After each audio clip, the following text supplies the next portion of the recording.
Bienvenue sur ma chaîne. Ce mercredi, Lionel Messi a fait ses débuts en MLS avec l'Inter Miami. Malgré un match très frustrant, la capitale et la Ligue 1 degré 10 de David Beckham n'ont pas pu contenir sa nervosité.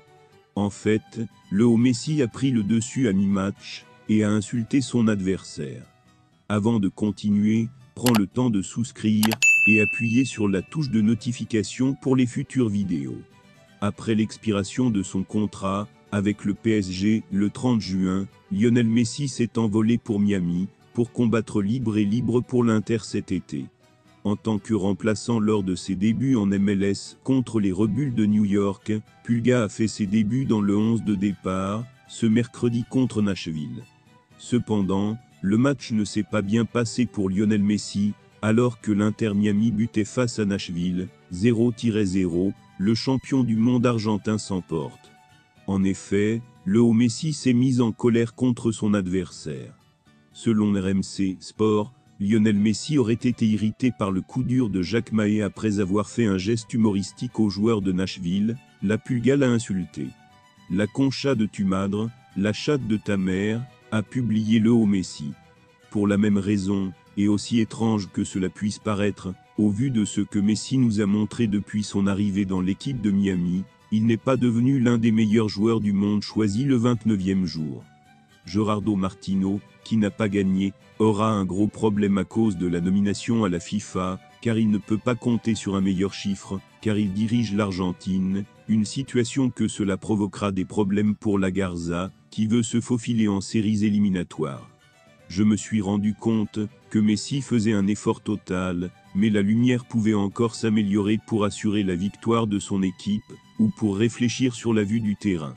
Messi est en tête de l'équipe d'Argentine, et devra donc manquer les matchs de MLS contre l'Inter Miami.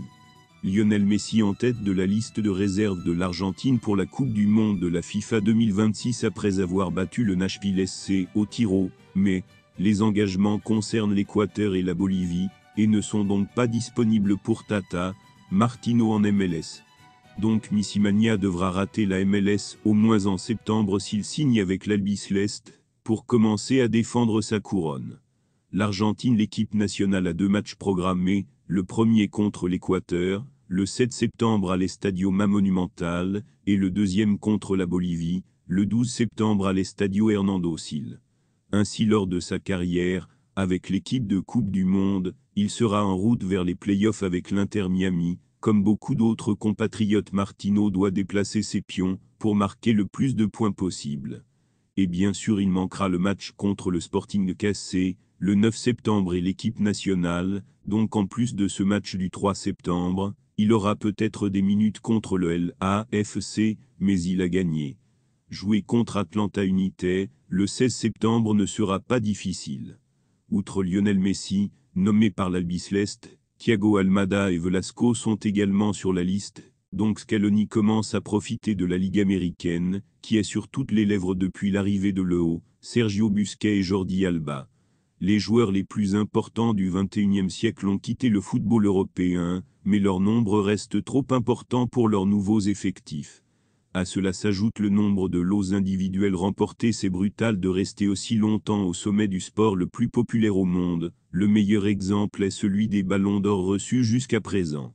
Merci d'avoir regardé cette vidéo, et je vous prie de laisser vos commentaires.